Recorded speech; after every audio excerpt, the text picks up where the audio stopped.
tao. Di mo kayang panindigan ang sinasabi mong mahal mo ako.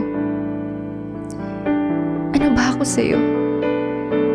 Kung ang pagmamahal na pinapakita mo ay nagbabago-bago, at ang sagot na gusto kong malaman ay pinagdadamot mo.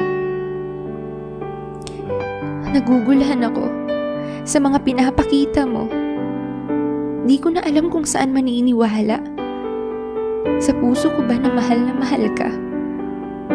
O sa'yo na pinaparamdam na mahalaga ako at tinatago ang pagmamahal na to sa harap ng maraming tao? Bakit kailangang ilihim ang pagmamahal na wala namang mali at bigla-bigla na lang magbabago ang ikaw, na parang ang lahat ng pinapakita mo ay isang pagkakamali? Ano ba ako sa'yo? Bakit ang bilis magbago ng ihip ng